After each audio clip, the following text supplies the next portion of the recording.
Well, hello there, ladies and gents. I'm Tammy Sapnewski, your crypto queen. Thank you so much for popping by my channel. Please know that this is not financial advice. I am only here to entertain you and to remind you to only buy on red candles. And I'm looking down at my screen and something, it doesn't look right. Like oh,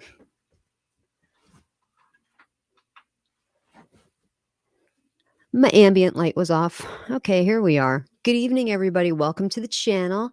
Couple things to talk about this week. Now, you guys know that I've been telling you that I know the market has been seeming good. People think it's been on a rebound, but I've been saying for the longest time that I believe Bitcoin is going to go down to 11,000 inevitably. And when it came to buying dips, remember I told you, pump the brakes on buying dips because we're going even lower. Now, is it, you know, is it smart to DCA? Of course, always, always. But don't make any large investments right now. And you're going to have to decide what is a large investment for you. I can't tell you what a small investment is for you. I don't know anything about your financial position, right? But what I can tell you is if normally, let's say, average crypto buyer, if you DCA into different projects, maybe you spend a couple $100 a week, or maybe only $50 a week buying into certain projects just to DCA in. Of course, that means dollar cost average in. Slow that down a little bit. Slow your roll. Definitely slow your roll and just wait, because I think the bottom is not in. Bottom is not in for Bitcoin. I still think that we are going to have a black swan event. Now, I know a lot of people were calling what just happened this past week a black swan event, but I think that was the precursor for the mother of all black swan events. So I would just calm down a little bit, just pump your brakes when it comes to buying dips and hold off and just wait for the bottom to come in. Like there's no rush, right? You're not in a rush. Market's going to be here. Just kind of chill out, put that money aside. Don't blow it on something else though. Don't go crazy and just because I'm telling you to not DCA into every little thing with great amounts. This doesn't mean that you go out and buy a freaking LG TV that's about this thin. No, that's not what you do. Oh, look who's here. Maddie B, everybody. What's up, my friend Maddie? Maddie B. People did make fun to me when I said I didn't buy anything. Good for you, Maddie. No, you are the smart one because listen, she's going down. The market's going down like a Led Zeppelin, okay? It's going to go even much further. I believe that. I do. I believe it. I believe it's going to go lower. You know what it is? A lot of the markets were artificially inflated, and let's think from what? So when COVID happened, a lot of people were getting checks for free every month, and they were putting it into, stuff like this, cryptocurrency, the stock markets. And of course, we had a great stock market crash of 2020. But what happened with that is it happened so fast that nobody realized it even really happened. So what Trump did was he had, was it 2020? Yeah. Trump had the Fed, of course, print a bunch of money to basically bail out Wall Street yet again. And we have to stop doing this, right? If you are like me, I believe in free markets. And whenever you talk to these big CEOs, presidents of companies, they too are all like, oh, I'm for capitalism. I believe in the free marketplace. And if you've ever been in any of these big guys' offices, you look around, there's always like some homage to Alexander the Great, whether they have a bust of him, a little statue of him, and, Ayn Rand books all lining their shelves and everything. They say they believe that shit. But really, they don't. They love socialism. They love socialism for the rich. They'll take welfare from the government any day. Oh, they love it. They can't get enough of it. They cry if you and I get a check, or if you and I want health care like every other industrialized nation has. Oh, they'll cry about that. They'll call that welfare. But meanwhile, they're bailed out to the tunes of billions of dollars. But somehow that's the free marketplace. Bullshit. That's not the free marketplace. We need to stop bending to their will and their whims. Okay, enough. They're all crying about what's going on with the interest rates, and they're crying about inflation. No, I think we need a very high interest rate to get this market to correct. Dropping the interest rates to help the average person, it doesn't work anyway, right? It doesn't work. The only thing that very small interest rates do is help big corporations, and they wind up screwing the little guy like you. And this is true. This is called quantitative easing. They did this back in the crash of 2008. Quantitative easing, they dropped the interest rates, they gave the banks a bunch of money, and what that did was all of these companies then were starting to borrow a lot of money. And what they were hoping that the companies would do is hire more people, fix their infrastructure, get the economy going here in the country. Guess what happened, guys? The exact freaking opposite. They didn't hire more people.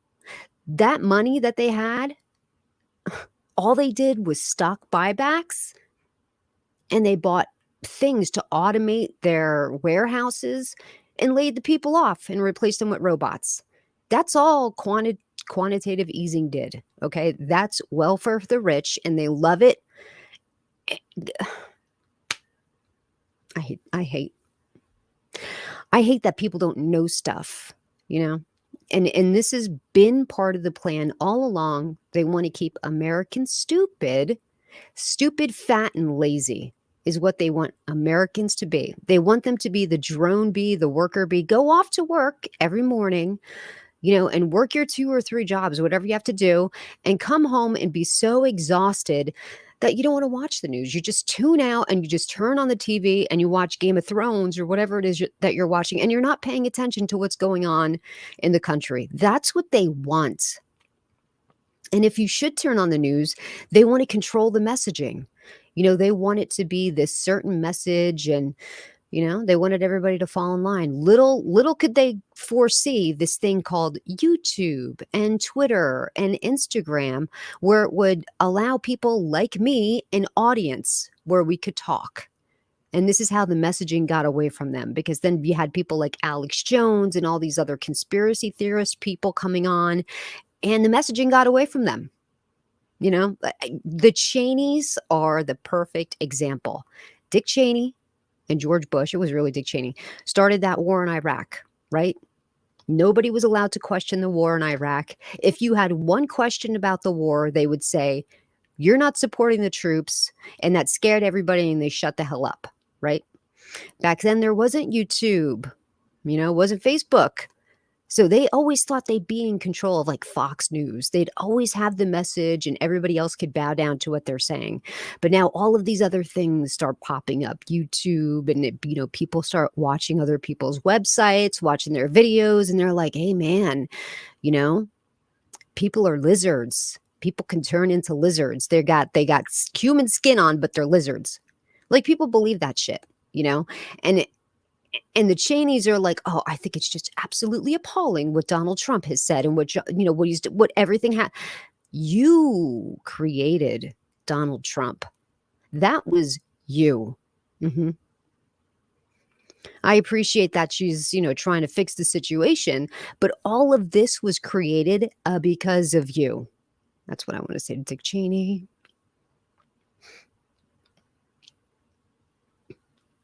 Yeah, I think so.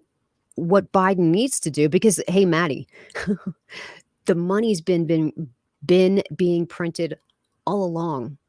He needs to turn it off. He needs to turn off the money printer. I love it. It's so funny. Whenever there's a Republican in office and the money's being printed, nobody says shit about the money printer. Nobody says shit about the deficit. Nobody. The minute a Democrat comes in, oh, the money printer and the deficit, it's like, oh my gosh, like why didn't you talk about that a few years ago? Why didn't that happen? But it's absolutely ridiculous. No, no, I don't even know how I got into politics, to be quite honest with you.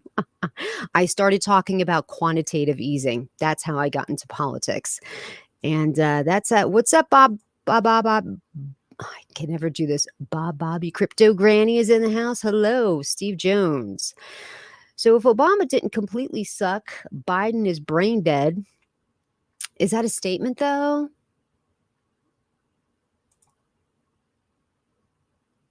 Is that a statement? So, yes, okay, so we are talking about cryptocurrency. What I wanted to say was, yeah, the Bitcoin bottom, it's not in yet.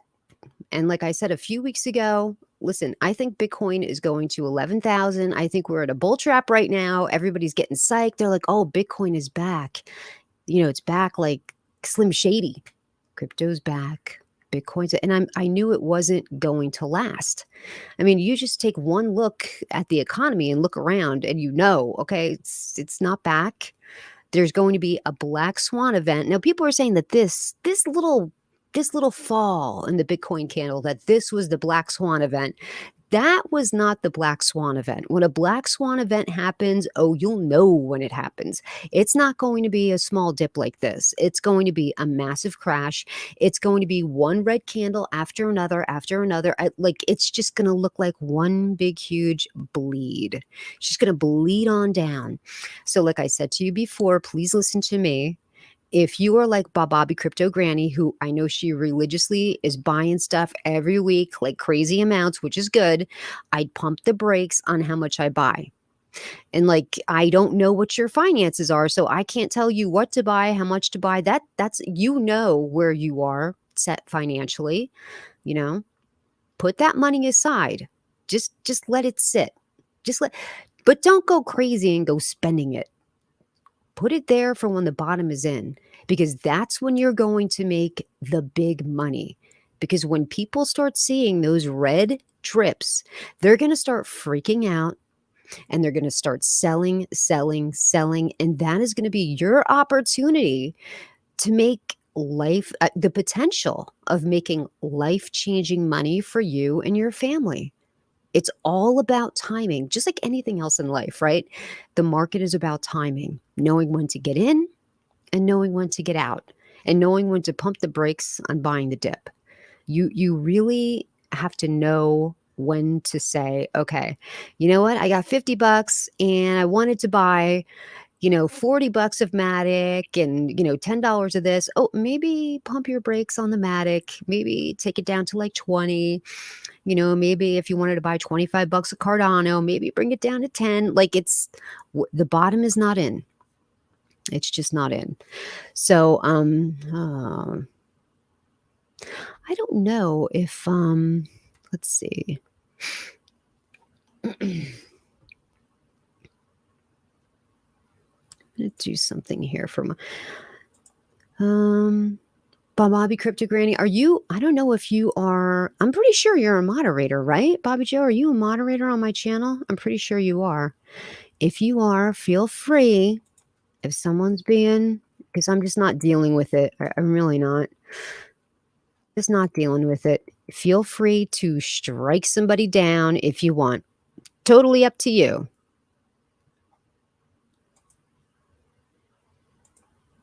Let me see if I can.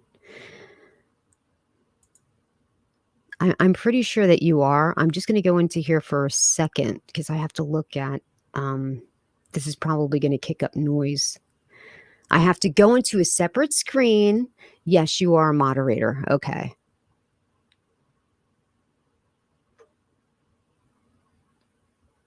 Let me clear out of that. Okay. Sorry about that, guys.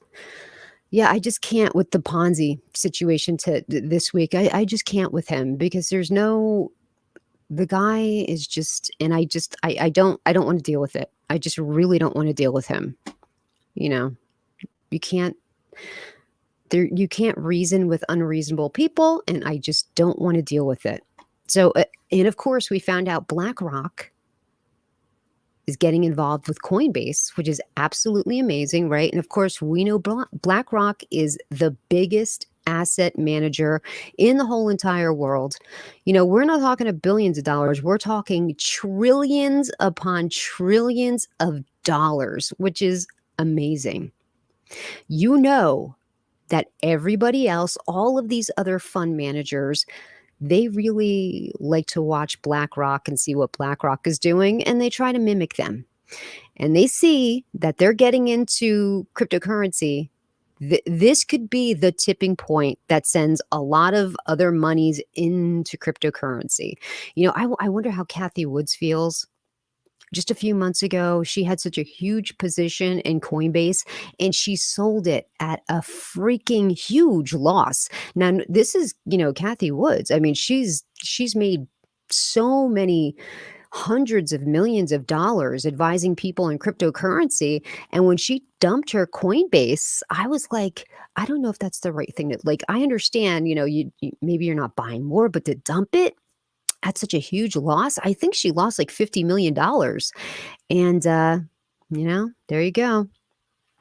So, of course, BlackRock, they don't just make decisions. Back in the day, when people were making business decisions, they were all around a table, group think tanks and discussing what they're going to do. Now, a lot of it is automated.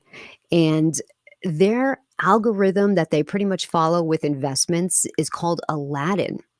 So, I think Aladdin is probably making a lot of decisions for them, and they decided to, oh, listen, please just, Bobby Joe, you have all the freedom in the world to just kick this, because he's going to keep coming back with all of these different things. And, we don't want to see that. It's just crazy. So Terrarium, we know that they are going to be launching their exchange in November. Now, a lot of people are upset because they were expecting it to be launched in Q3 of this year. Originally, when they started the token, it was supposed to be launched in Q2. But listen, I'd rather them get it done right and get it done well the first go around, because this is an exchange. This is not a wallet. This is not a swap.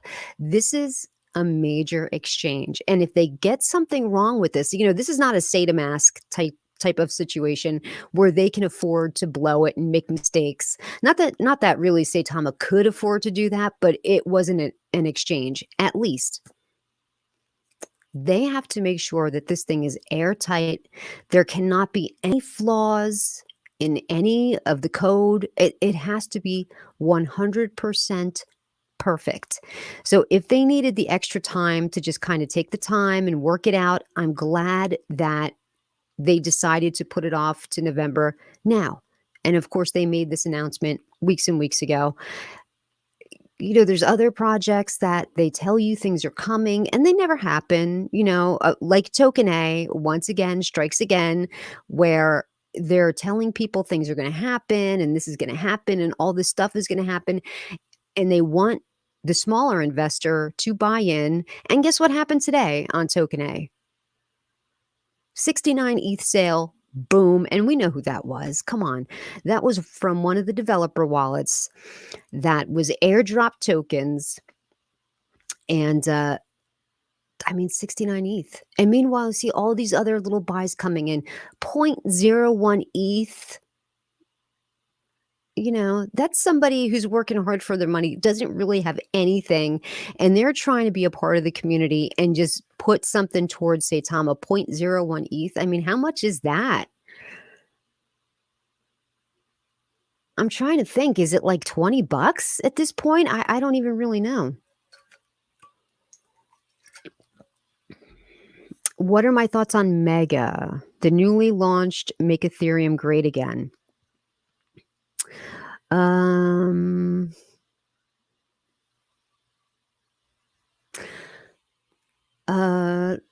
degened into that and I degened right out of that. So I don't really have any thoughts on it. I didn't look into it. It was a quick little degen play for me. Like I degened into a couple of other things. I degened into something called, I don't even want to say it because I don't want you guys to buy into it because it's already pumped and there's probably not going to be that much wiggle room for a profit. So I don't even want to tell you guys what it is because I don't want anybody to be like, okay, well, I'm going to jump in there too.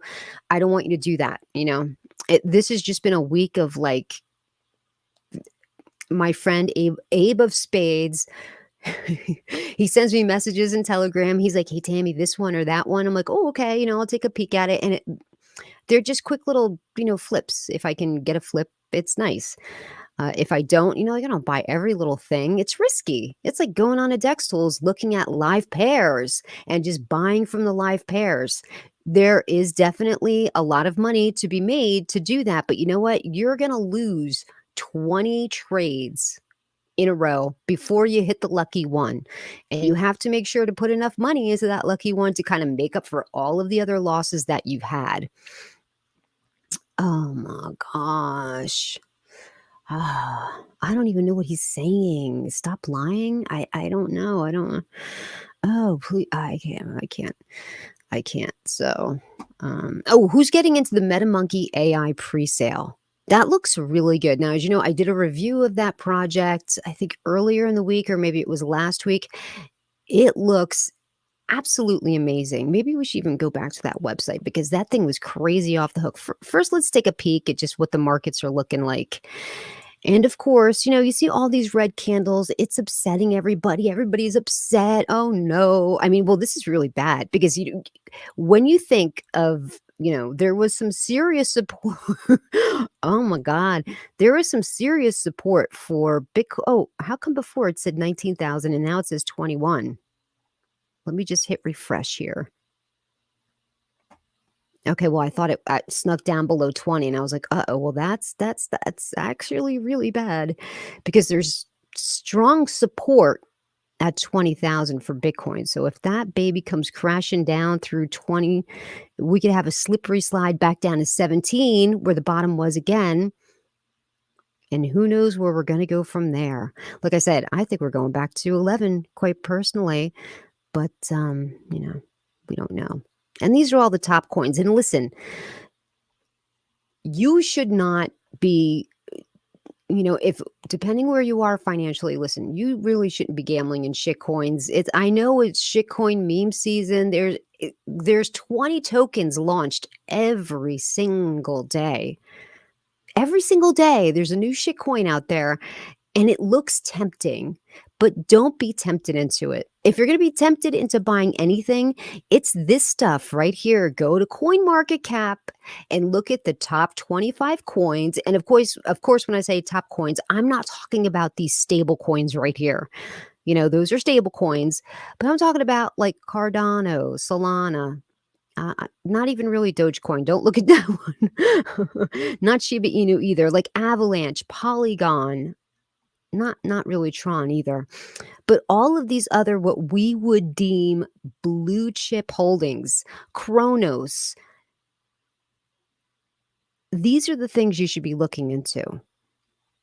Don't get all freaking, don't go crazy looking into these shit coins because you're gonna get killed. You're gonna get killed there. CoinMarketCap has shady people. Oh, okay. So I know what he means with that. CoinMarketCap, they have messed up their ratings. They don't show a true rating system. They, I guess they pick their favorites.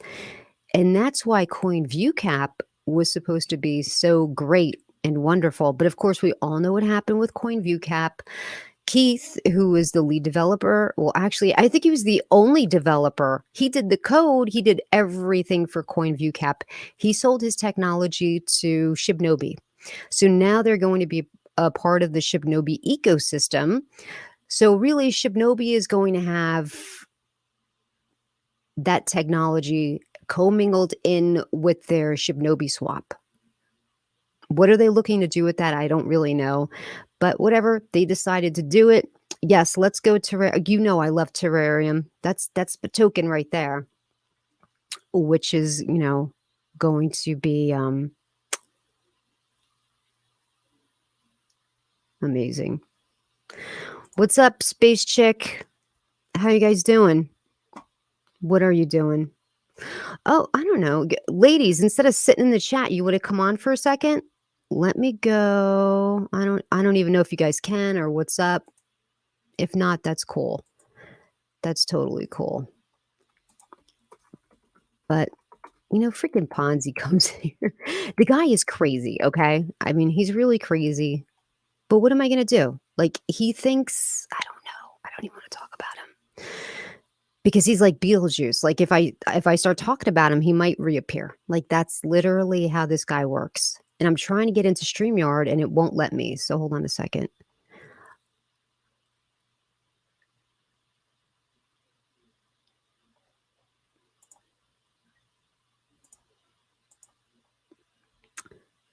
Not that I wanna talk about Token A, but I'll tell you the story about what happened with I mean, there has been a lot of drama heating up on the Twitter scene, on the YouTube scene, and really, a lot of these people that I know and I've known for a long time, there's a lot of infighting happening, and I don't really wanna go into that. Like, you know it seems like whenever there's people mixed together, just like anything, like in school, when people are together and on top of one another, they're gonna start to argue and fight. So there's always like so much drama cooking.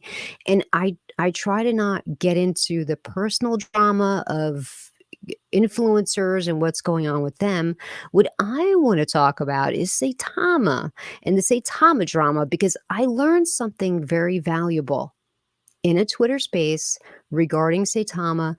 I believe it was last night. So one of these girls from the Saitama Wolfpack, they never kick anybody.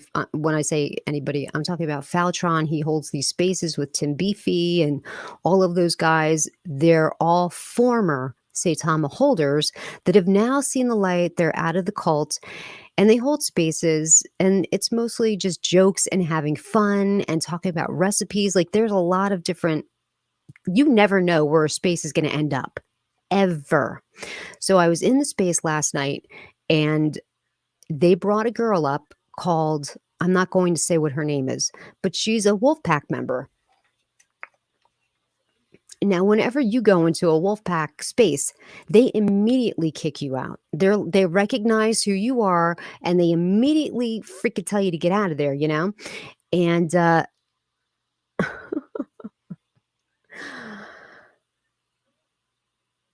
whatever. They don't do that to them. So they were talking to this poor girl, you know, and she's in the wolf pack. She's, posts for them every day. She couldn't be more supportive of Saitama, and she has absolutely taken a bath on her investment. And she said, "Hey, I'm a single mom." Or no, excuse me, she didn't say she's a single mom. She just said she's a mom, but she doesn't really talk to her family and she doesn't have that many friends. I think the only thing, not the only thing, but part of the reason why people are in this wolf pack is because it's really their only sense of community. Who else do they have? If you don't really talk to your family and you don't really have friends like you used to when you were young, what do you have? You're yearning for a sense of belonging to something. And I think that's what it is for the wolf pack. Like these people, even though they've taken a bath on their investment, they're never going to get their money back. It's never going to reach all-time highs again. That's never going to happen. That token has seen its run and that's it.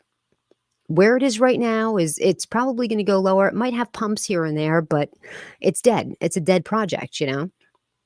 And this is what keeps them there.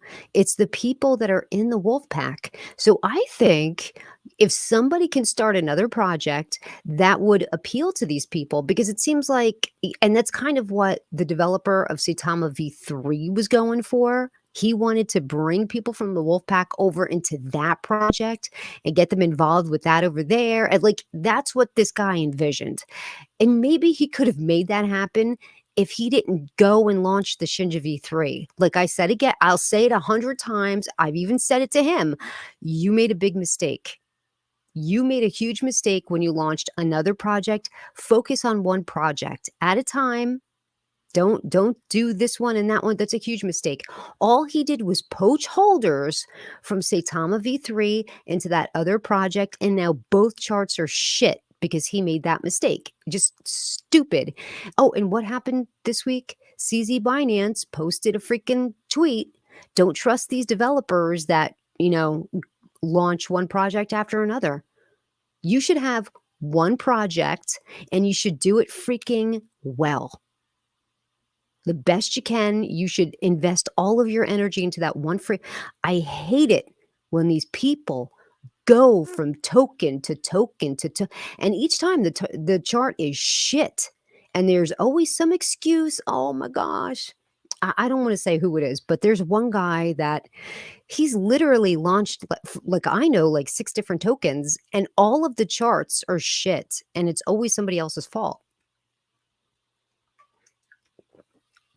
At some point, you got to step up and take responsibility for the project that you freaking created. So anyway, this poor girl. This poor girl has to me, it seems like she's just a lonely lost soul that has now found a family, and she doesn't want to turn away from the family. She doesn't want to lose her family. That's why she's there. Even though she's going to lose her shirt, we're like, I'm like, oh, I hope that girl doesn't buy anymore. You know, because that's what they do to each other. They tell each other to buy the dip and keep buying and buying and buying. And that's how these people are losing all their freaking money. I don't know what that is. Your name doesn't seem familiar. Did you just bounce in here to show your whatever that is?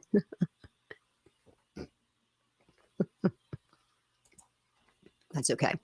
So anyway, in the space, who knows who CoffeeZilla is? So CoffeeZilla is an influencer on YouTube. He has like a channel that's like freaking crazy. Like many, many, many, many people watch his stuff. He exposed SafeMoon.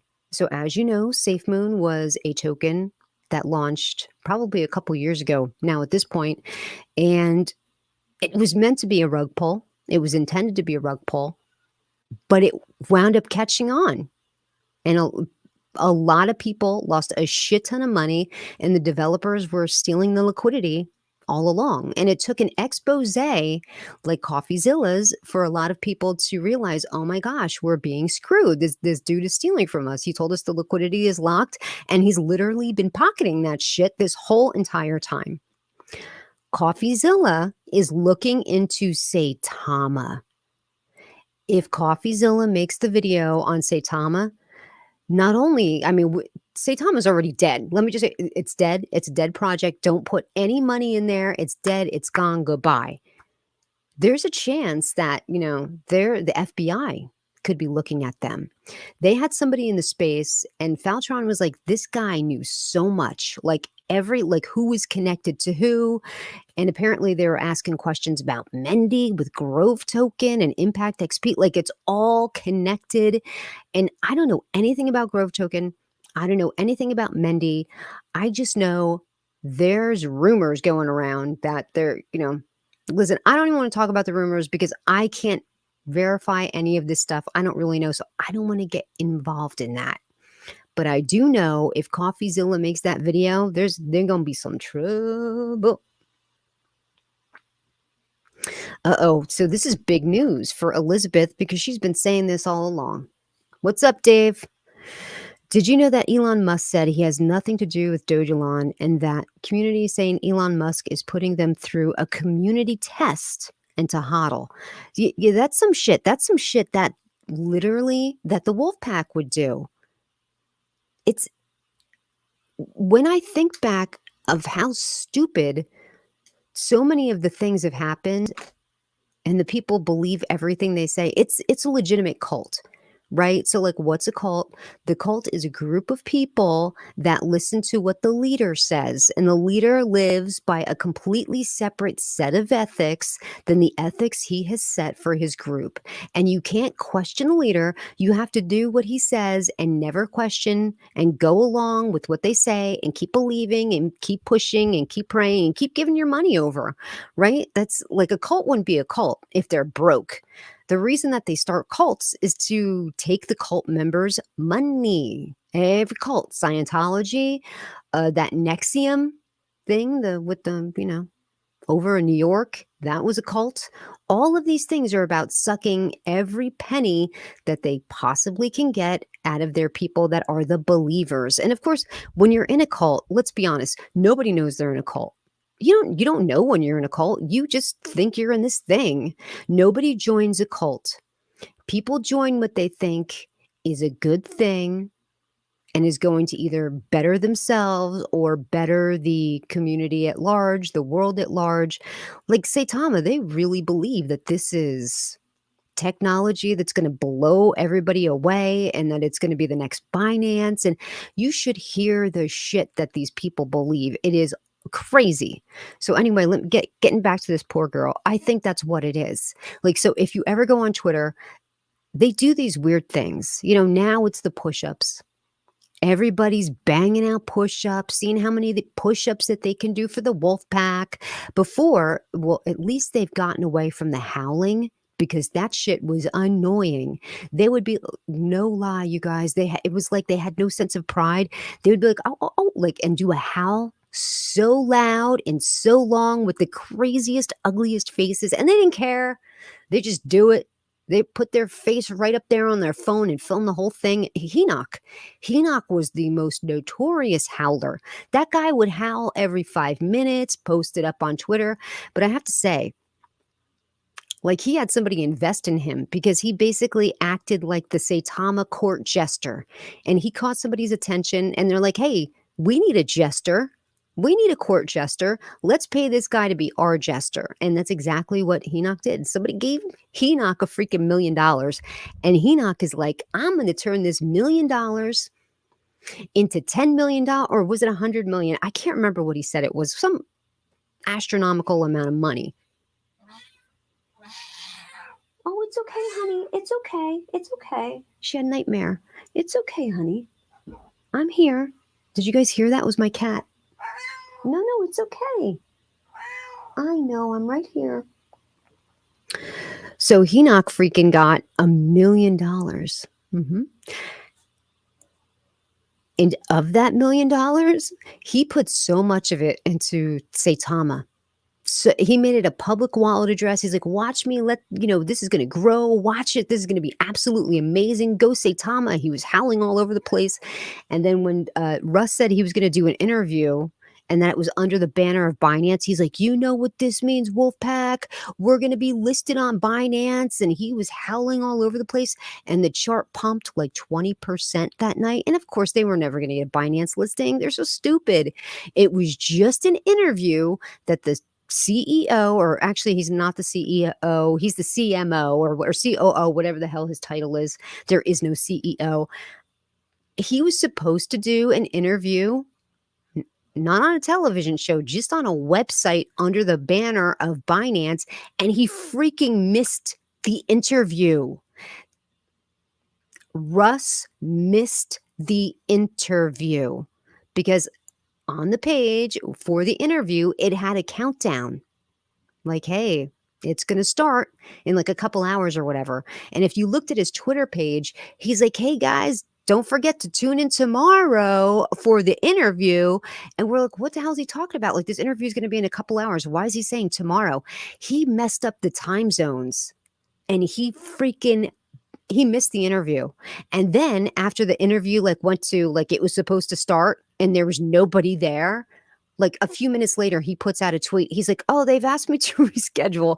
We're like, you missed the interview. You are an idiot. When I think of all the things that he's done, like little things that he lies. He has no problem lying and it's hilarious. So, CoffeeZilla is going to do an expose on them. And hopefully what I'm hoping for is that enough of the wolf pack will watch it, just like the people who were in SafeMoon, right? They were diehard people that they were in SafeMoon. They believed in SafeMoon. The name was literally SafeMoon. Like, we're going to the moon and your money is going to be safe with us. We're on a moon mission, SafeMoon.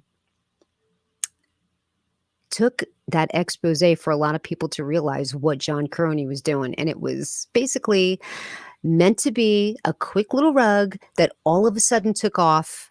And then things got out of hand. And then they started to oh shit, now if we just disappear now at this point, there's the potential that people might come after us, so we have to try to do something. So that's why they did the little SafeMoon thing, but the SafeMoon swap, which is not, I mean, SafeMoon, what is the price of SafeMoon now? I don't even know. Let me look up on CoinMarketCap. Shit, if they're even listed on CoinMarketCap, who the hell knows?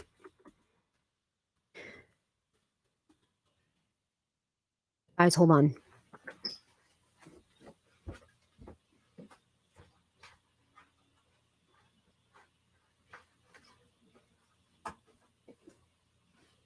Okay, I thought my cat was getting his ass beat. I was wrong.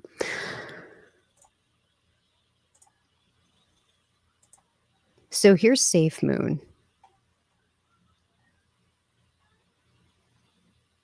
Let's just do 1 year.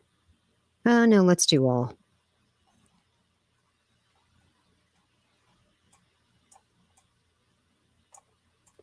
I seriously need a new computer. But do you see this freaking chart? I mean, you can see it had it looks like the freaking Saitama chart, does it not? Where it had this ginormous parabolic rise. Let me get rid of me. It had this ginormous parabolic rise, and people were, yay, this rules. We're going to be rich. We're going to be so freaking rich. And that's what happened. Okay. And actually, I think this might even be the V2 because they did have to launch a second one. Is this the V2 one? Hold on a second.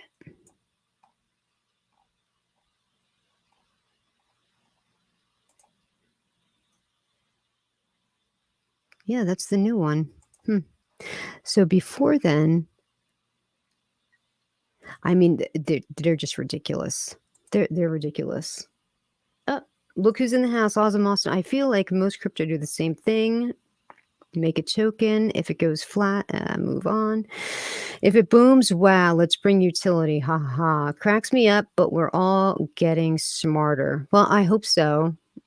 I hope we are, Awesome Austin. Hey, getting into that MetaMonkey AI, that's going to be a good one.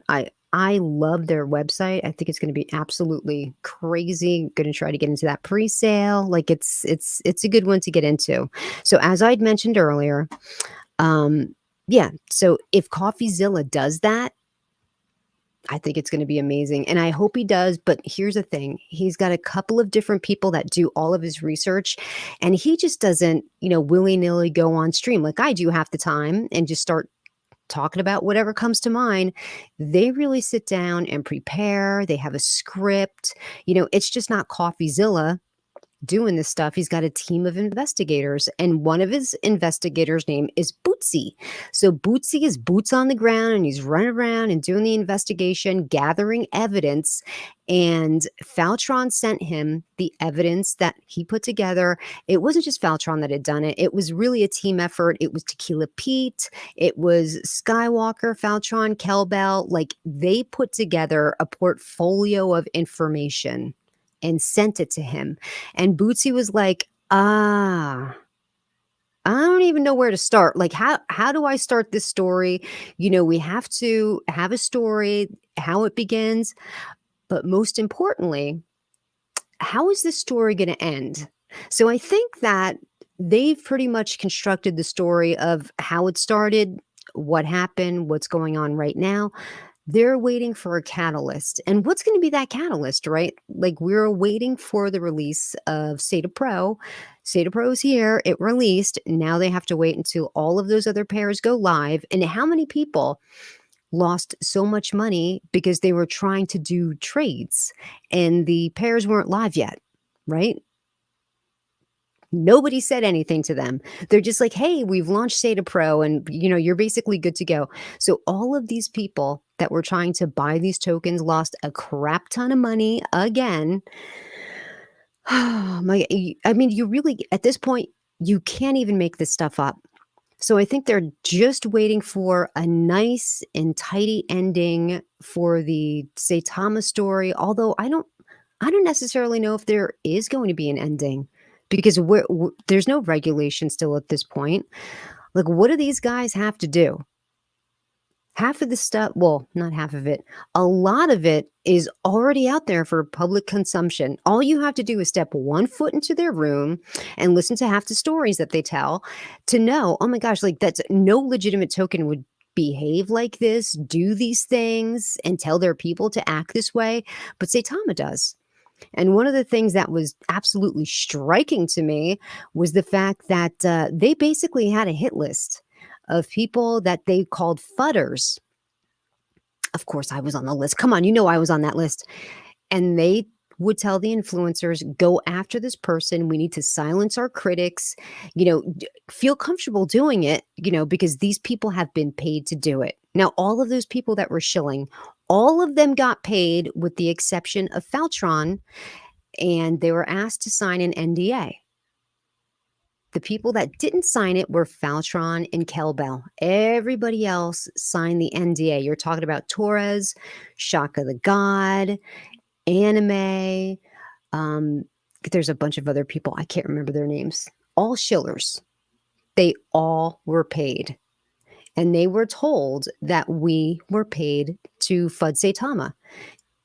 Now, to his credit, Faltron did say, we were told that, we did go after you. He never personally attacked me. He did say things that were just stupid, but he never made personal attacks towards me, which, I appreciated. But he did say they were told to do it because we believed, this is what he said, I believed you got paid to do it.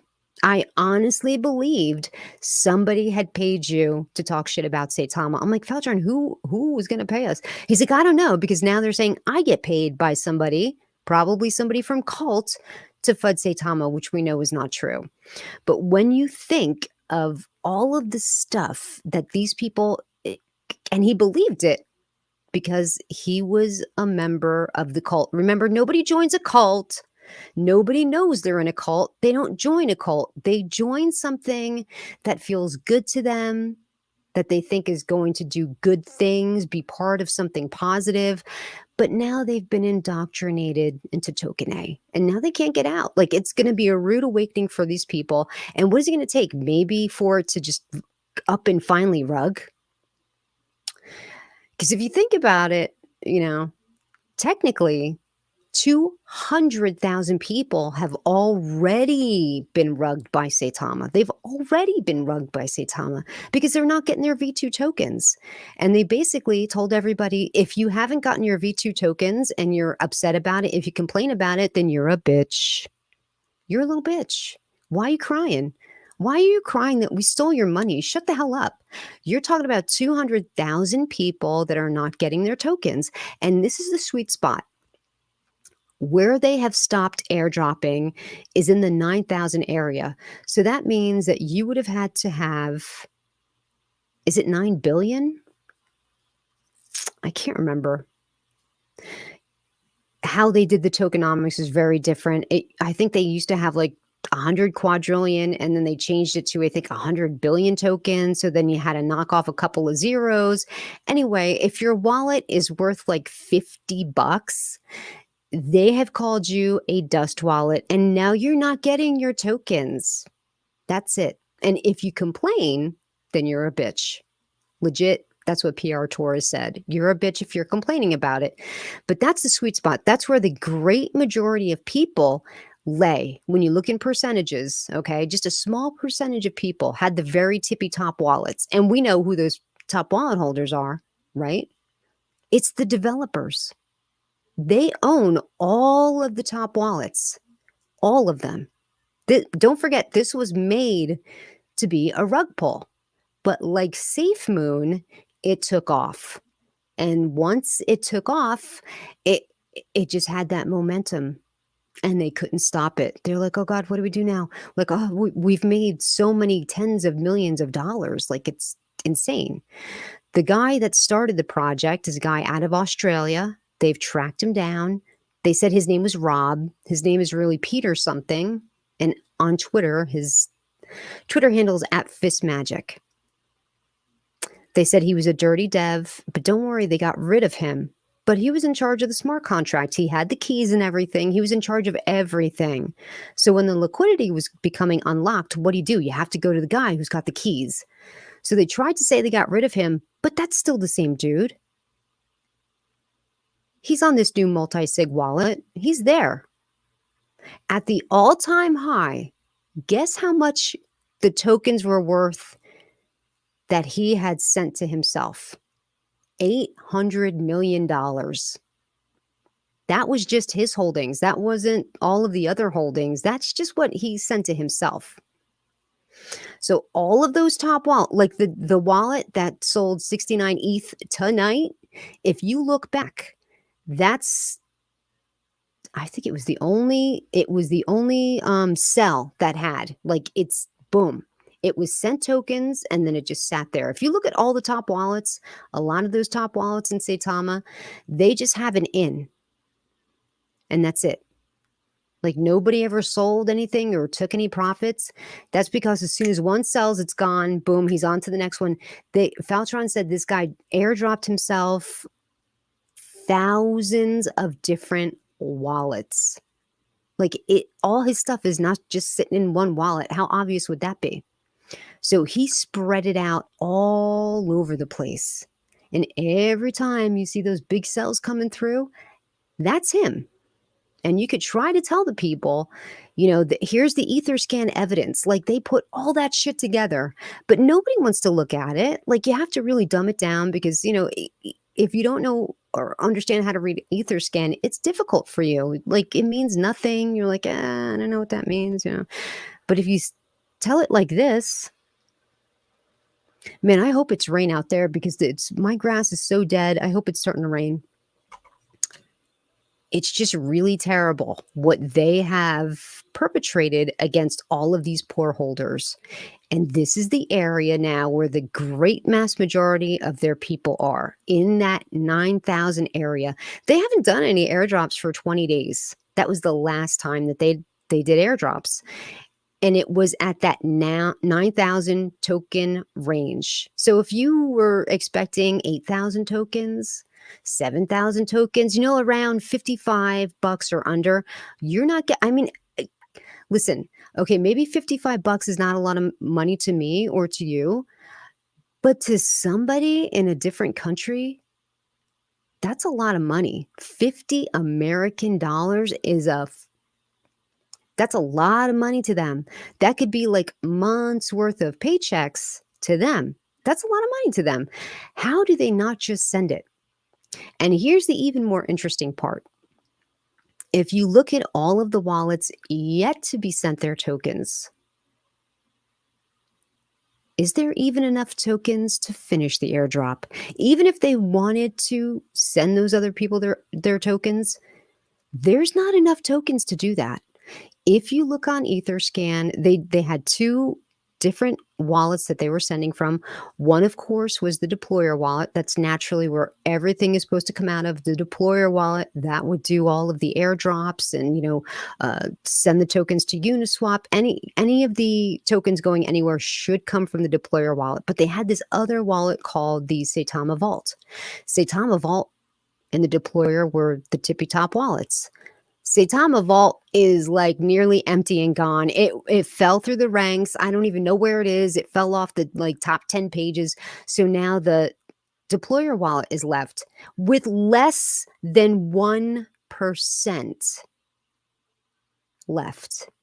So even if they wanted to legitimately send everybody their tokens, they don't have enough tokens. Wouldn't it be a bitch? And I think that this would be a great campaign to start on Twitter.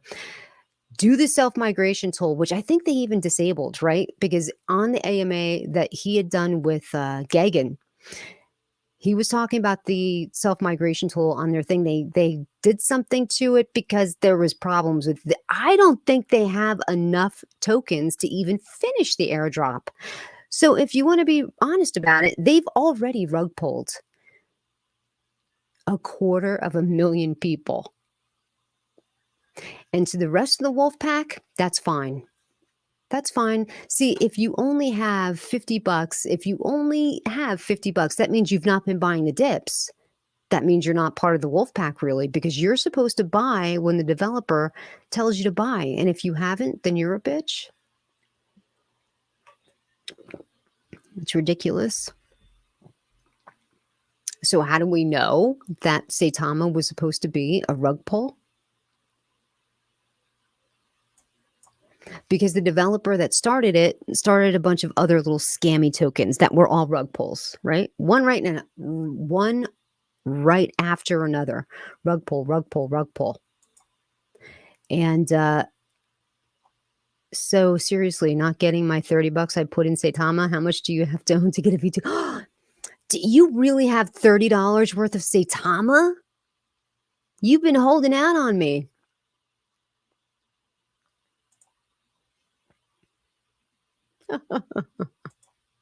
Yeah, I did get rugged. So here's the weird thing. I thought I got my tokens, but then I forgot the Saitama V3. I was looking at Saitama V3 tokens and I was like, oh, I must have gotten my airdrop from Saitama. Yay, finally. But it wasn't. It was the Saitama V3 tokens I was looking at. So I'm like, I never got I got rugged by Saitama.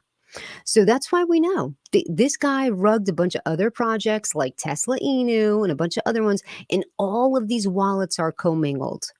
So he meant to rug this. For some reason, this caught on. I don't know what it was. Maybe it was the logo. Maybe he hired somebody for marketing that finally just did it right. Something happened that just something about it. Or maybe it was just, you know, statistically speaking, if you launch 20 tokens, maybe one's going to hit it type of thing. And I think that's what happened here. So, man, I didn't even really want to talk about Saitama. But anyway, if CoffeeZilla does this, I'm telling you, this is what it's going to take to get those people to wake up. Something like that, an expose like that, or an arrest or something, because I really don't think that Russ has any ethics about things that he says and things that he does in order to shill the project. Somebody last week was like, hey, no, you guys, this is ridiculous. Hey, should we launch XRP on SATA Pro? XRP? Do you really think Ripple is going to be able to go on SataMask? Like, they're not on crypto.com. Like, there's definite regulations when it comes to XRP. They're not going to go on SATA Pro. And you know what Russ said to that? Instead of saying, well, there's regulations, we're probably not going to get Ripple. That'd be like saying, oh, we're going to list Bitcoin. And you're like, something stupid. He's like, why are you in my head though, man? Seriously, that's what he said. Why are you in my head though? And then a couple of days ago, he puts out a tweet. He's like, let's vote. Who's okay with us listing Ripple? And of course, everybody's going to say yes, because these people don't have two brain cells to rub together. They just believe any old thing that this guy freaking says to them, and they go along with it. It's very sad. So my thing was to this girl, I don't want to say her name. You can be part of our community. Even though you're this person and you feel like you're lonely and alone, there's still people out there that you can share push-up videos with. You could do little sock puppets with, because that was the thing. They were all throwing up the wolf sign with their fingers. They had their kids doing it. Look, it was stupid. And you could do all of that with somebody else and make money. Like, wouldn't that be a great thing? Like, I could understand if these people were so happy, they're banging out push-ups, maybe they're doing pull-ups or some nonsense, if they're like making tons of money. But how can you be so excited and pumped when you're pushing through your little 0.01 ETH buys, and then somebody comes in and dumps 69 ETH on your head? Like, what the hell? How could you be excited about that? I don't know. So let me see how my little degen play is cooking, because I bought in kind of late. I shouldn't have even really bought, but whatever. It was already kind of late, but my buddy's like, oh, I'm really bad with checking like Twitter and Telegram and stuff. So if you ever send me a message and I don't get back to you, it's not that I don't care about you. It's just that I suck when it comes to checking these things. So, okay, let me see if I could bang out of this fast. Hold on a second. because it just pumped and I want, you got to strike while the iron is hot, as my grandma used to say. And the minute that I want to be able to catch some profits, I got to get the hell out of this token because it won't last. Or maybe it will. I mean, I don't really know. But look at my internet. This is ridiculous. I don't even know what gas is right now. Hold on a second. It's probably cheap because it's Sunday morning, early Sunday morning. It's probably cheap as hell right now. Come on.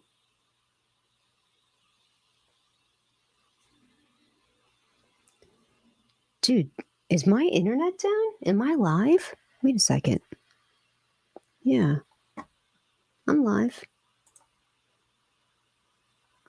I think I really need to get a freaking new computer. Like, this is insane.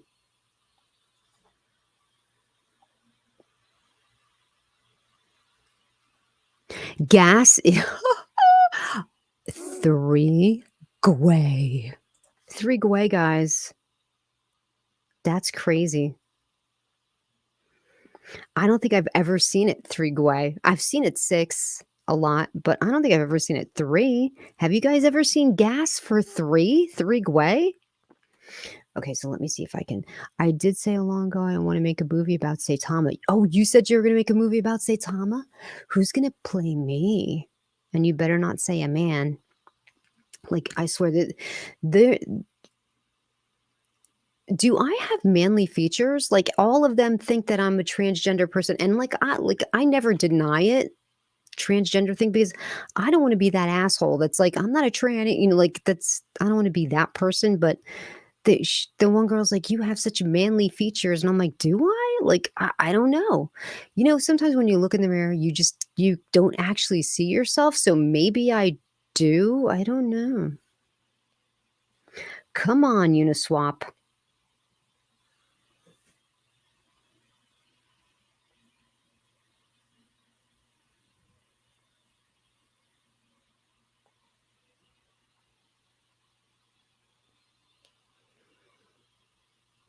Mother, like, look, it's just a white screen.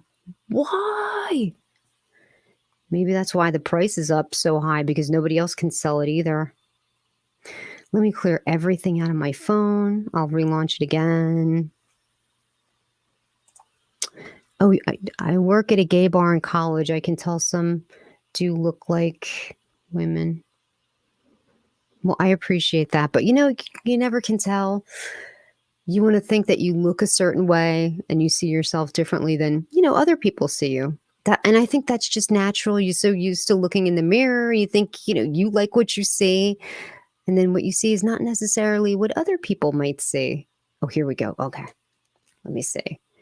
Let me see if I can get this token sold, make some money.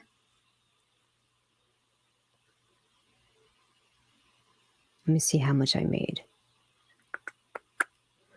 Oh, wait, no, I didn't make that much. I'm going to hold off. You know what? For that amount, I might as well just hold off and let it roll. So, so to speak. It's the prominent cheekbones, Tammy, and jawline. Is it? You think? Oh, here's the funny thing. So, I know everybody looks at this cheekbone. Here's the secret to studio lighting. In case, because I have a technology channel, I know all about this. That is the shadow side of my face. So I obviously have cheekbones on this side too, but you see how this looks so much more dramatic than this side? It's because the key light, that's the main light that you work with, is called your key light. My key light is on this side. It's on the right side. So there's no shadow on this side of my face, but this is dark shadows and cut in. This cheekbone is not actually that prominent, but because the shadow falls there, it makes it look crazy, crazy deep. But my face is equal. My cheekbones look the same. But you see how this side, it doesn't look like I have any cheekbone. And then over here, it does.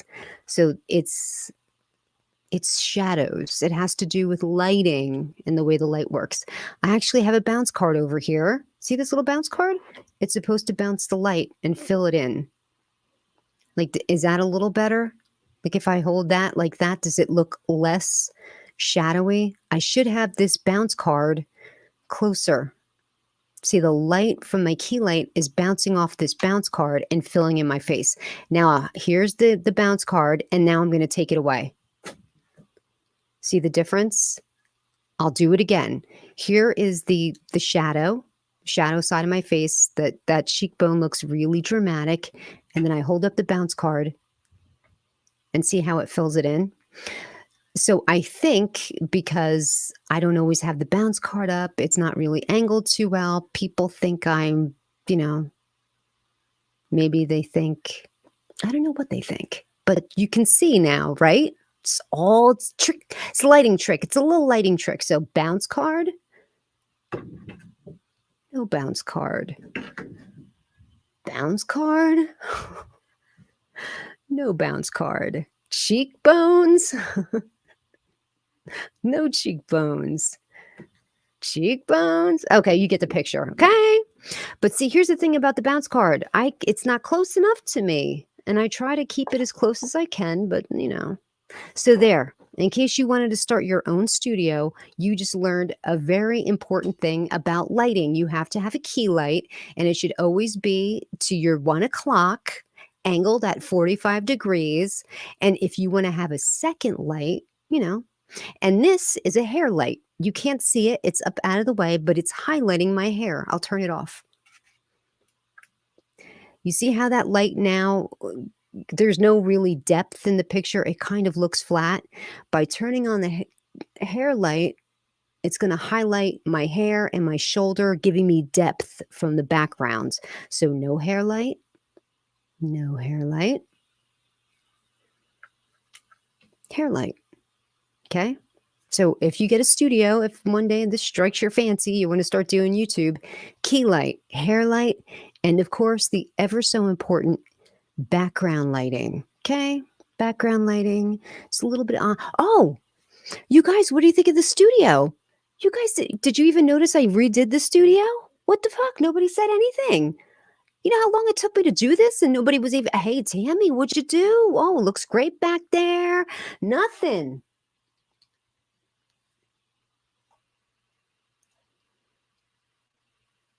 Oh, thank you. Before I start yelling into the thing. Okay. Oh, one more light I want to show you. I know you didn't come here for a lighting tutorial, but I just, I think it's important that you should know. The ambient light, I'm going to go turn it off. This is just a big studio light that's literally pointed at the ceiling, and it's bouncing all over the place, and this is giving me extra light.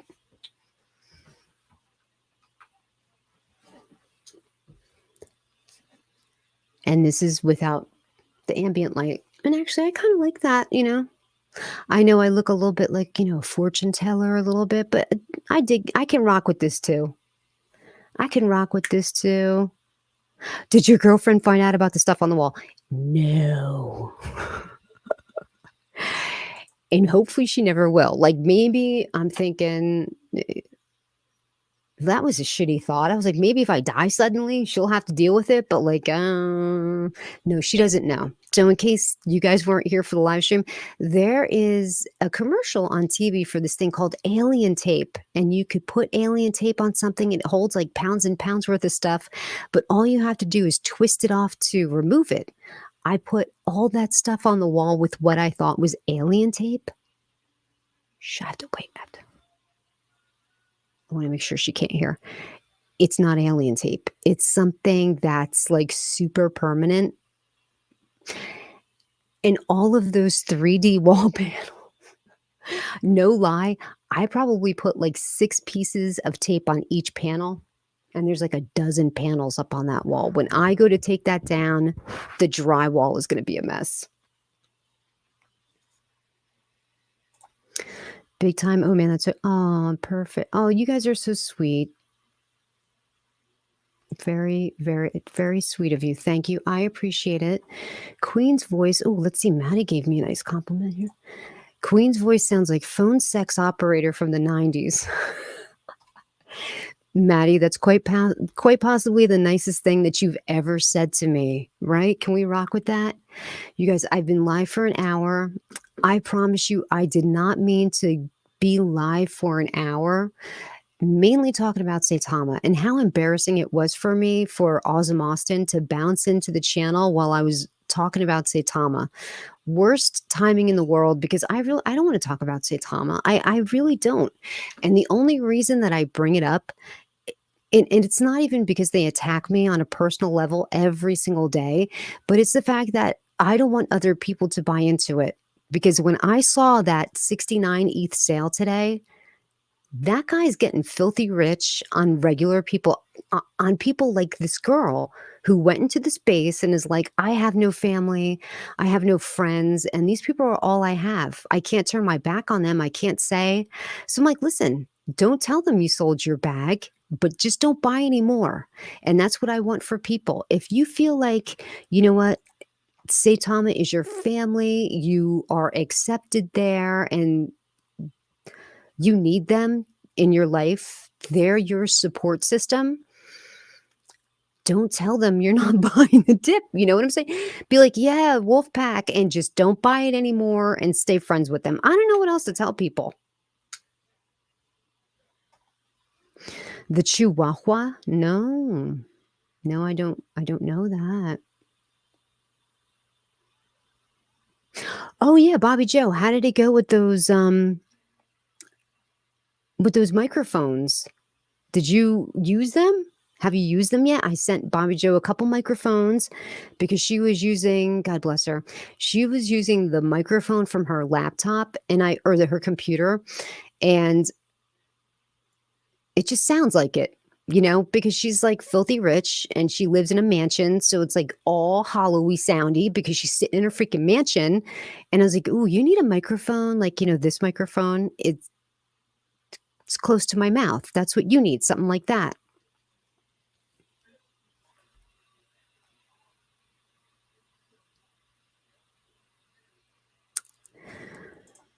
Can you please look into it? Into Chihuahua? It's got 11,000 holders already? Okay, hold on a second. When I hear something like that something has 11,000 holders and it's only been live for 2 weeks, that tickles my fancy. Do you happen to know what their Twitter handle is?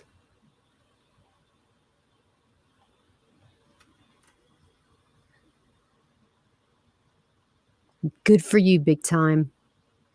And probably how much did it take for you to lose, really, for you to get off of it, right?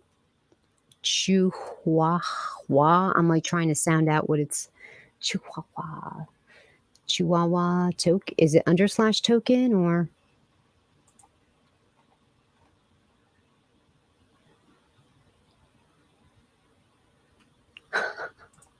No one's going to tell on you. Do you know what the Chihuahua handle is?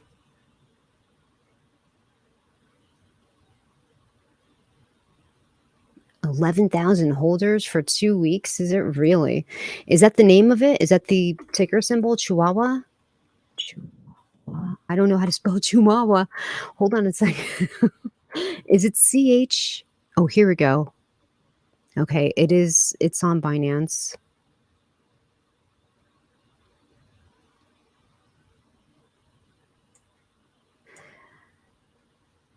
Okay, well, hold on a second. I don't know anything about this. We're just going to share a screen.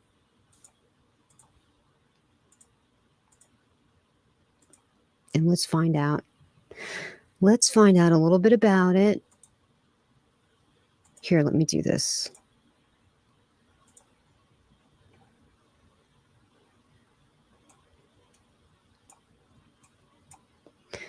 Okay, so here we go. It's got locked liquidity from what it looks like. It's doing like 158K a day in 24-hour volume. Total market cap is 2.6 million. Let's go to BSC scan though and just verify. She's right. It has 10,520 holders. So the total supply is 100,000 million, billion, trillion, 100 quadrillion. Let me look at the holders. 50% of the supply has been burned.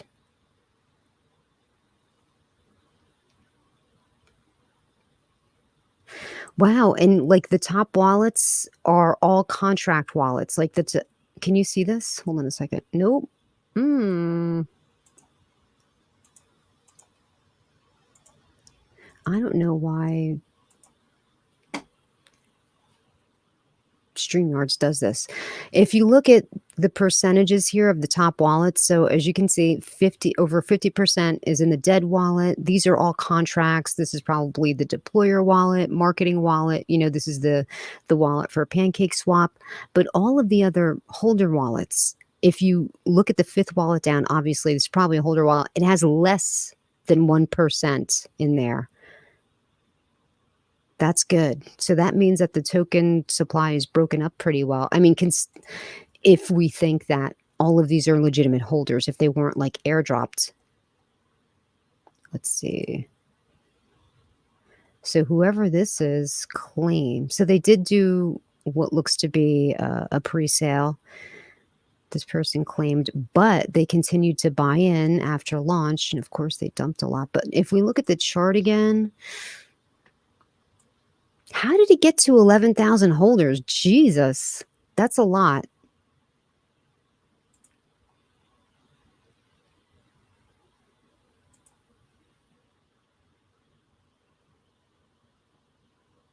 Okay, it's not a honeypot.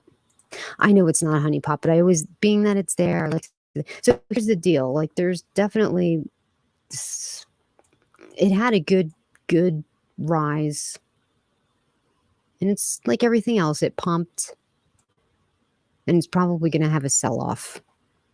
I mean, it is having a sell-off. It's down 50% this 1 week because it had a cataclysmic or parabolic rise, and it's having a cataclysmic, not fall, because it's not below launch price.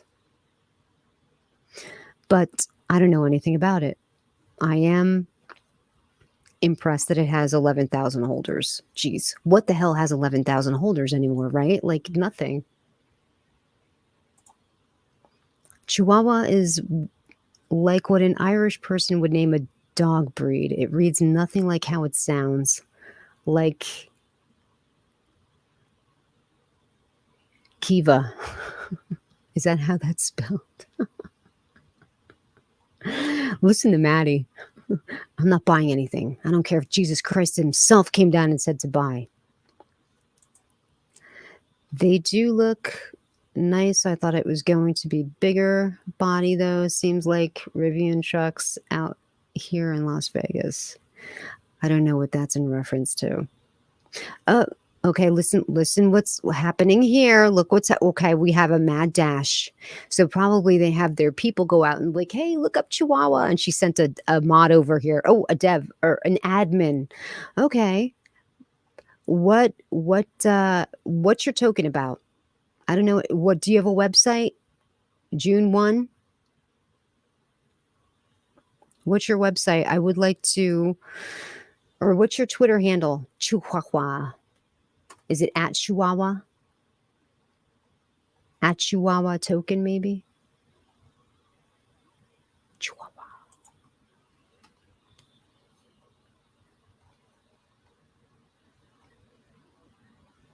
Oh my God. I have to show you this. Totally nothing to do with this token, but it has nothing to do with this token, but you must see the glory of this. Oh my gosh. That's a baby Chihuahua. I love baby Chihuahua. Look at that thing. That is the smallest. Oh my gosh. I must have one. Look at the girl's hand. Like that thing is legit just sitting in the palm of her hand. Oh my gosh. Okay, like now I'm totally distracted. Why was I here? Oh, I'm looking for Chihuahua token. Hold on a second. This token is about a charity ultimately. Oh, Bree's in the house. What's up, Bree? This token is about charity ultimately, but the tokenomics are on point. We'd love to have a 5-minute chat with you. No, but do you mind if you just give me your Twitter handle? Was this something that somebody shared from Chihuahua? Is it a dog token? Like, do you give to dog shelters and stuff? That freaking thing, that was, oh my gosh, like, oh, now I want a dog, people. Don't get me wrong, I love my cats. My cat is absolutely beautiful and gorgeous, but what's up? Okay. Can you just maybe give me your Twitter handle? He's saying yes, absolutely. 1 second. It's just FYI for future reference. Just know that stuff in the future. Like my Twitter handle is @MeTammySki. Chihuahua. Okay, now okay. Mad rush of the Chihuahua people. Here they come. Let's find out what the Chihuahua. Okay, I was supposed to stop 20 minutes ago. Look what has happened now. I'm getting raided by the Chihuahua people. Chihuahua at BSC. Okay. At Chihuahua _BSC. Here we go. Chihuahua token. I'll throw you a follow. Not that you need me, but because shit, you have 13,000 followers yourself. You don't need me. Let's go here.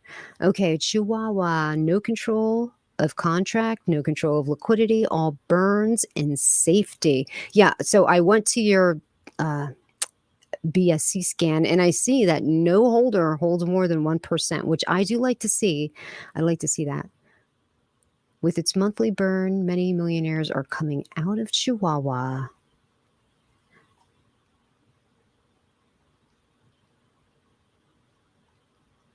Okay, well, let's go to the website. They do have the link tree here. Website. Now I have to reshare this screen. I don't know why StreamYards does this. Elizabeth, isn't this so freaking annoying? Like, you used to be able to bounce around from what? Sign into. Why has this happened? It's telling me to sign into StreamYard midstream? No. Share screen. Hold on. You used to be able to bounce around from tab to tab to tab, and now it doesn't do that. And now it's like sign into StreamYard. What the hell? I don't remember what my StreamYard password is. Maybe I have too many pages open. Hold on a second. Let me start dumping some stuff. Hold on. I have to be careful, though, because the last time I did that, I legit dumped out of StreamYard. I don't know why this is asking me to sign in. Oh, it's asking me to sign into the website. Sign into Chihuahua? Why is it asking me to sign into this? Wait, I'm going to dump out of there again. I'm on the link tree. Let me just at least share the link tree page so you guys can see what I'm talking about. I hit the link tree page and it's prompting me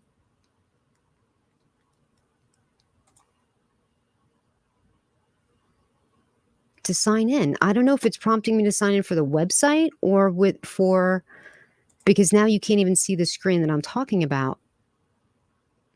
Oh man, the Chihuahua people have raided. Click cancel. Okay, cancel. Here we go. Okay, why is it doing this? Now let me go. Is that a flaw with the website? Do you know? You can't even see where it says the sign in.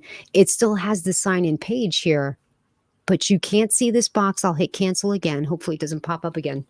Chihuahua, a new cryptocurrency, was born by fans of the Chihuahua meme community. It's just simply pets love and keep 1% from each transaction, which will be automatically distributed to the Loving Animal Fund. Chihuahua to build a fun meme community to spread awareness about animal adoption, renounce contract ownership, no liquidity control, 2% will use when the price drops to ensure a sustainable increase in value, all burns and safety.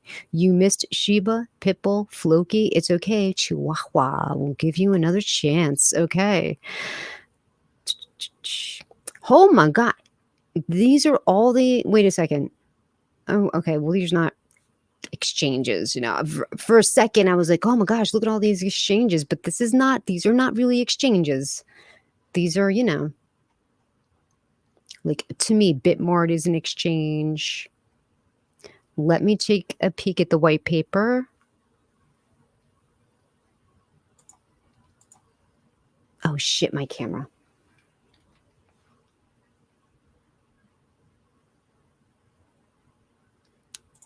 Gonna put your okay. Good night. Tell your, good night moon to your 1-year-old. Guys, did your mom read you that book? Good night moon. Chihuahua token, a new cryptocurrency was born by fans. Yeah. Chihuahua, king of meme coins. Is that supposed to be Elon Musk? Oh, I'm so sick of Elon Musk. Rewards. Okay, good. At least it's going from page to page to page here. Chihuahua throws a twist on the standard rebase tokenomics. Holders are rewarded with 2% of the buying, selling tax going towards XXX rewards. What does that mean? Which can be held, sold, reinvested in Chihuahua. What are XXX rewards? What does that mean?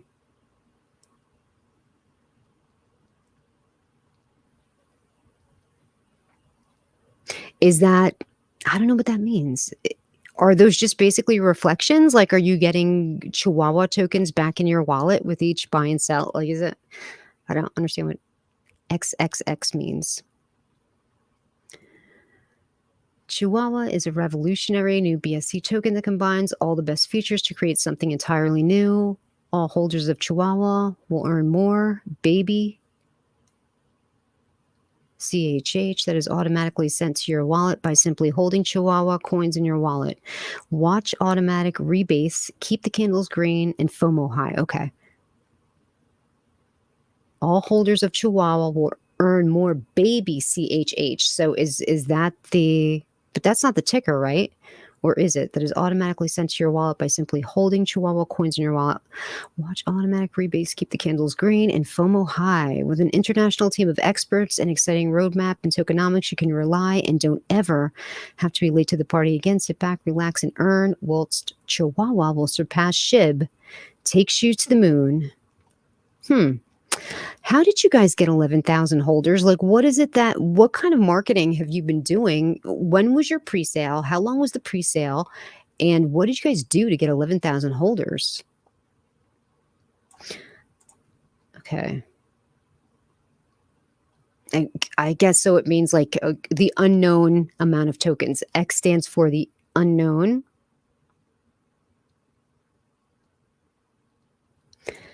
We get reflections, and they have staking platforms. We're just admins, okay? Chihuahua, BSC, Beyond. Okay, do you guys know what they did to get 11,000 freaking holders? I mean, because that's crazy. For a token to launch and just 2 weeks later, they have 11,000 tokens. Where did they market? Did they market in a different country? What I want to know, like, this is good shit to know. What other project has this? Freaking, like, a lot of people I know are excited about the MetaMonkey AI launch. I don't know in 2 weeks if this MetaMonkey AI will have 11,000 holders. This is a lot of holders to have in 2 weeks. I'm impressed. Chihuahua is the next SHIB. It could be.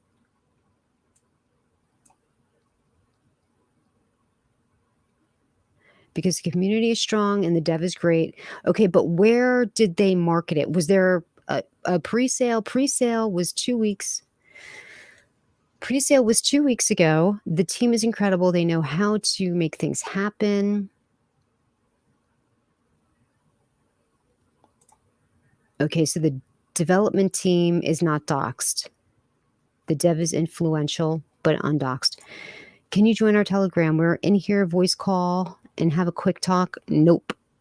I'm going to bed, y'all. It's 1 o'clock in the morning. Read the policy stuff. Okay, I do like that I do like the liquidity is locked, and I do like that the contract is renounced. That does give a little bit of, let's see where they're going with their roadmap, okay? So phase 1, they did all this. They launched it. They got the white papers done. They did, well, this should be checked off. They did that. They have something done on phase 3 already, and they do have all this stuff. So I'm sure they've done a contest by now, professional marketing campaign, articles. So where is the tokenomics? Like, I want to see what the breakdown of the tokenomics is.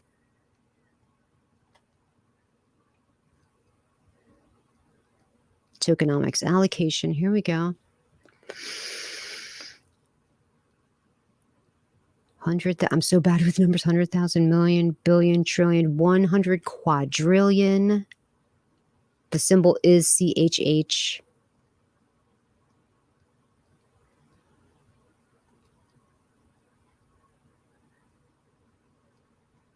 But wait a minute. What? Transaction taxes here. This is what I want to know. 10% on buys, 10% on sales, low tax to keep liquidity pool at an excellent ratio. So 3% goes to marketing. 2% goes to the holders. 2% we'll use when the price drops. Charity. How much of this goes to liquidity? Like, how much of it goes to the liquidity pool?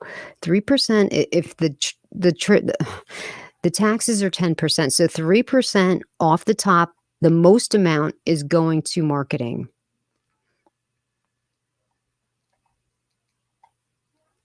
Right?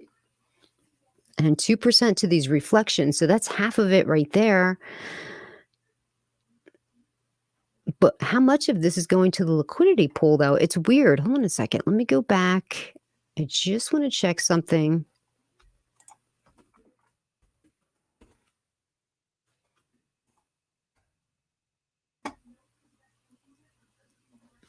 I just want to check to see how much of the liquidity. I mean, listen. I'm looking at it and it's saying that, give it a second to load. I have to get a new computer. I'm probably going to do that tomorrow. This is ridiculous. I want to see how much liquidity is locked in comparison to the market cap. And listen, it's saying it has 800. I don't know if you can see this. Let me just share this screen because this is important to know. This, even though Dex Tools is saying that it has, can you see this? Let me do like this. Liquidity, 862,000 locked in liquidity, as opposed or sitting juxtaposed to the market cap, which is $2.5 million. So that's, I mean, ratio wise, that's a lot of liquidity. But is it actually in there? Because I don't trust Dex Tools with anything because they said that freaking Pixel token had over $500,000 in liquidity, and they had none. I think they had like $600. It's saying 99.23% is locked up for like 9 years. It's a 9-year lock on liquidity, but I want to see where it's locked and how is the liquidity being see, that's my thing. Because when I'm looking at the taxes, and I know you guys said you're just admins, normally when a tax structure for a token is collected, it says we're adding, okay, this is for marketing. Right off the top, the biggest taxes collected should be to utility and liquidity, should be like the biggest percentage of the taxes. Then the rest goes to marketing and, your charity and stuff. But I don't even see where it says how much. It doesn't really say this much goes to funding our liquidity. It's weird, right?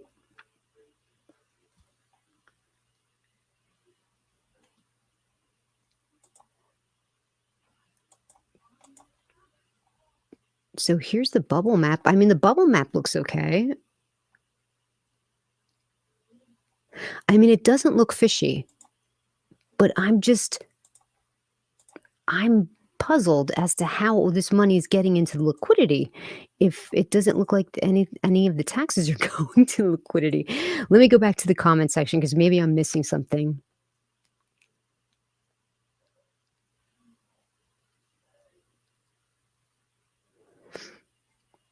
I don't know.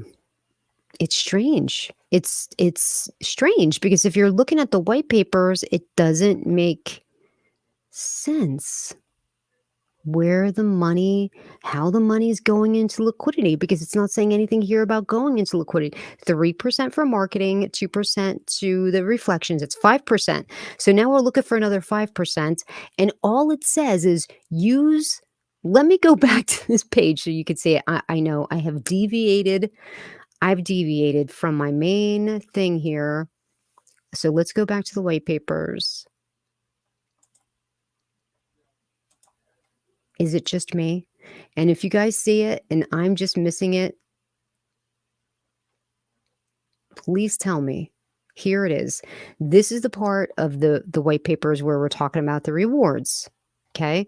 So 3% goes to marketing, 2% goes to the oh my god. To reflections, so that's 5%. Then down here, there's a check mark. Use when the price drops in charity. 2% will use when the price drops. 1% charity fundraising. 2% towards further development. So that's 10%, but I'd like to know how much of it is how is all that money going into the liquidity pool? It's strange. You know what? I'm going to go back to see if I can see it on BSC scan. Hold on a second. So let's see if we can go do this together. I know that you guys are probably, you have no interest in this, and really I should be going to bed. But now I swear to God, I'm fascinated. How the hell did this Chihuahua token is 2 weeks old and has 11,000 followers. I mean, excuse me, holders. It's got a 10% in and out. 5%, which is the basic, the marketing, and then 2% to reflections. That's 5%. It doesn't say about any money going into liquidity, and it has like $800,000 in liquidity that's locked for 9 years. But I don't understand how the liquidity is getting in there. How are they manually feeding the liquidity? And if so, what happens if they decide to stop manually feeding the liquidity? You know what I'm saying? Here we go. Liquidity. No, we can't see the contract, I guess.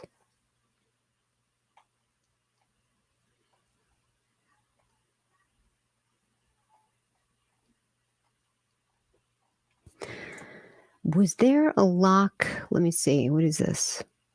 That's the bubble map. No. I want to see where I'm totally fascinated by this Chihuahua token. I don't understand it. How does it work? This is the marketing wallet. Yeah.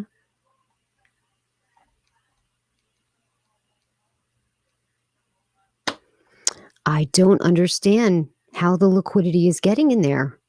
Dev wallet, dev tokens collected, dead wallet, dead. How the charity wallet, but how the hell is the liquidity being fed? So I guess we just can't. I guess, you know what? It's going to be a mystery, kind of like Amelia Earhart. We may never know. We may never know. We may never know about this Chihuahua token. All we do know is that it's 2 weeks old and it has 11,000 holders. That's crazy. I will say this. That's a lot of holders.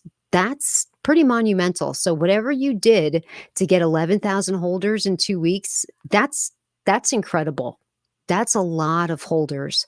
And if indeed DEX Tools is correct that you have $860,000 in liquidity and your market cap is 2.5 million. I mean, like, that's a pretty good ratio. Okay, that's a pretty good ratio. But I would like to see it's saying that the liquidity is locked for 9 years. I'd like to see where it's locked, and I'd like to know how the liquidity is being fed into the project. Because the tokenomics doesn't help me understand it.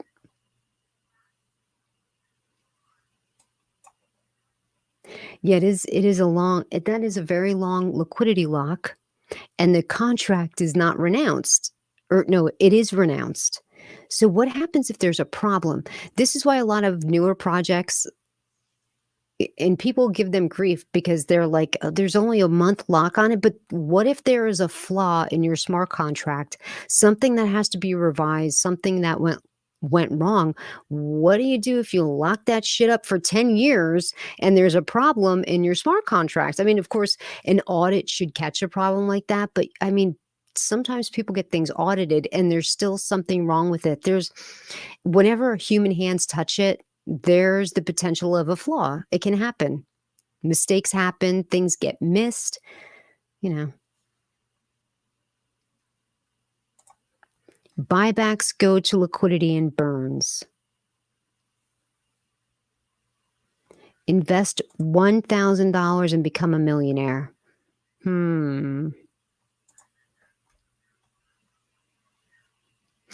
I did the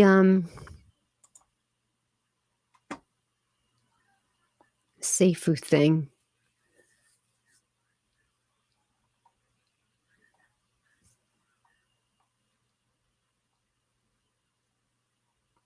I mean, it's not a bad ranking, but the thing is, this is what I'm thinking. I'd like to know. Okay, so if you're telling me the liquidity is fed with buybacks and burns, dude, now being that we don't know who the devs are, we don't know who they are.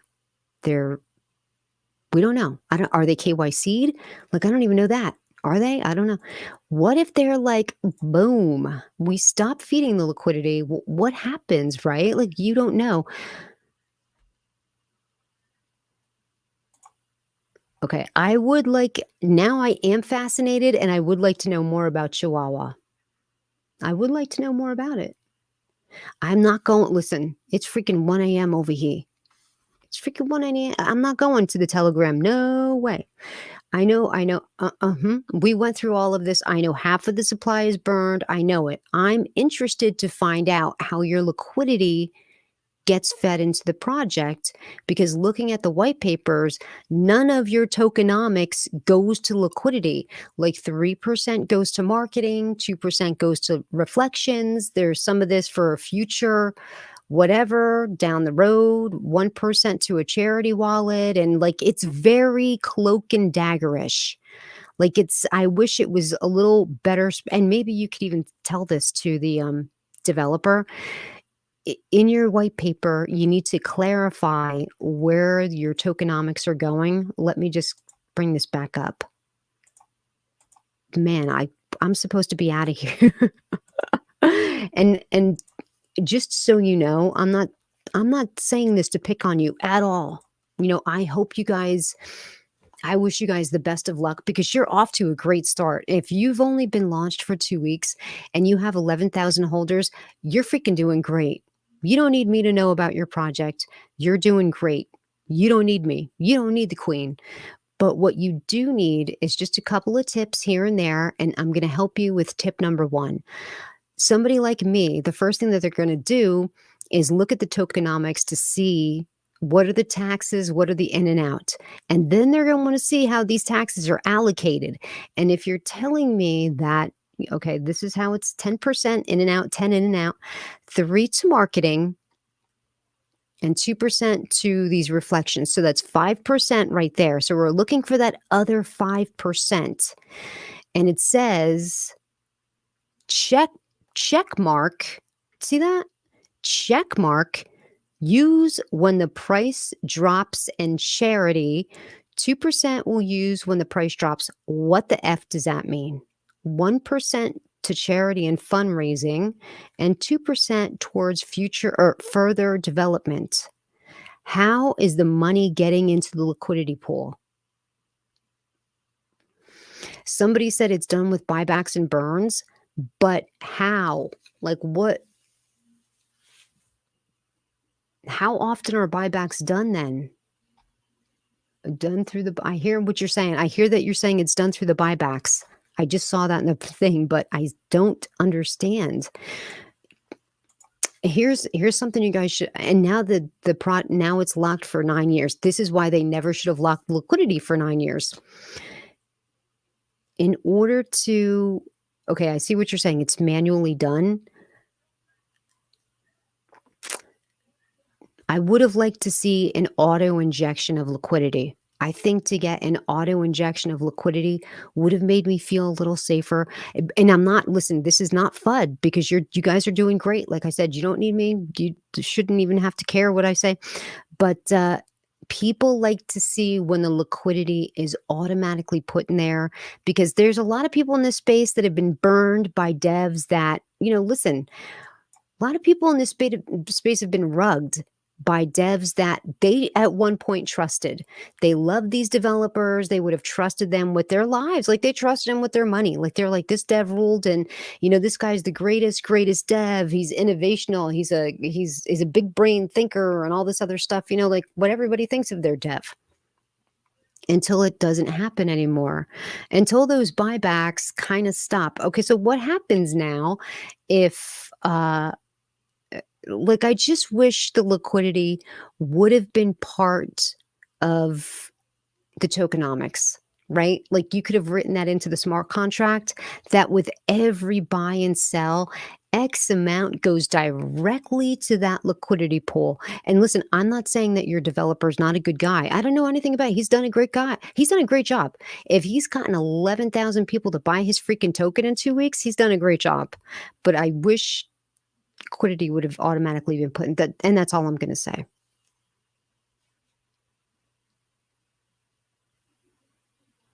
Okay, so the Chihuahua token they're talking about, the ticker symbol is CHH. And it did just launch, August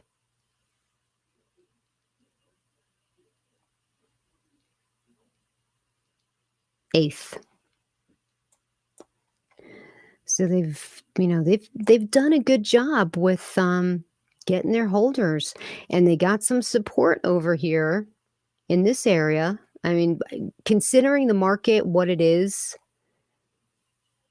they got a nice area of support. Hopefully they keep it up, but the contract, and listen, this is not a shill. This is their contract address. This is not a shill. I am not telling you guys to buy this. I'm just saying you asked which one it was. That's the contract address. I just, like I said before, I really like to see automatic to liquid because let me tell you why, guys. And like I said, I was invested in a token called Pixel, and Pixel had very similar tokenomics to what you have. There was a certain percentage in and out, and they said, "Here, I'll pull up the screenshot. Hold on a second. I'll pull up their chart so that you can see what I'm talking about."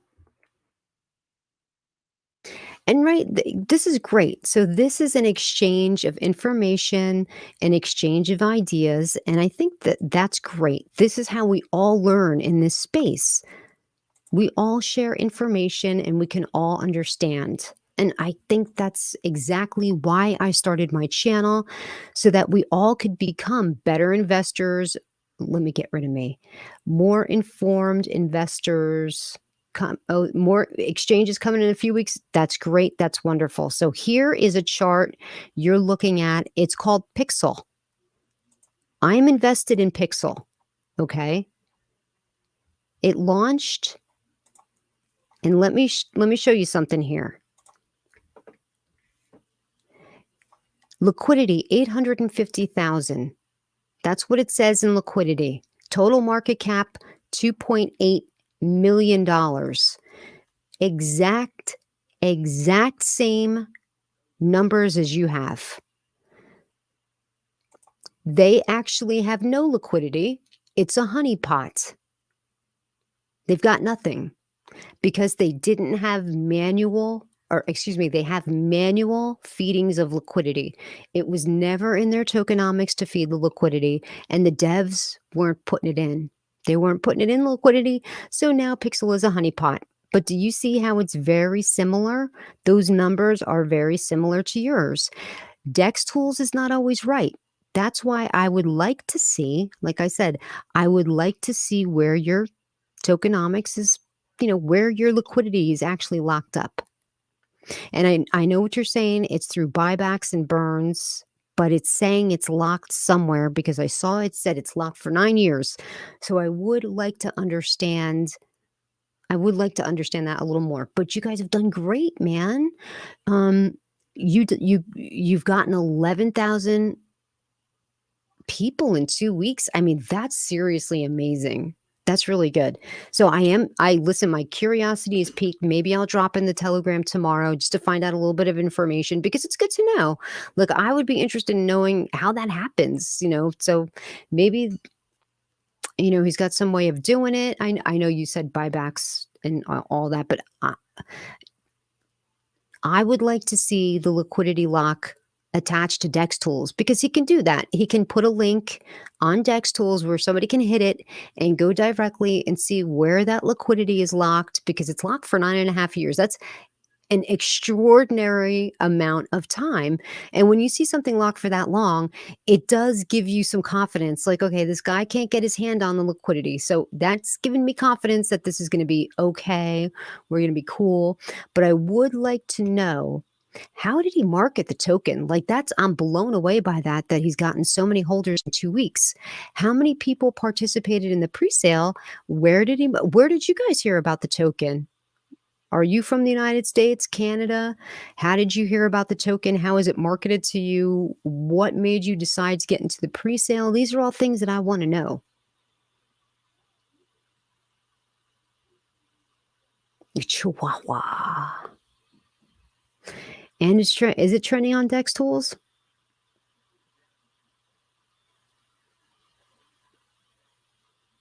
Oh, that's hot pears. Let's see. Maybe it'll come out next time. Chihuahua. Well, guys, you've done a great job with marketing. That's great, and I wish you guys the best of luck. But I got to get the hell out of here. I've been here for almost 2 hours. I've really got to go. Thank you, Chihuahua Army. I appreciate you guys for dropping by. Good luck with your project. I wish you all the best. Okay, and I will catch you guys next time. Take care. Bye.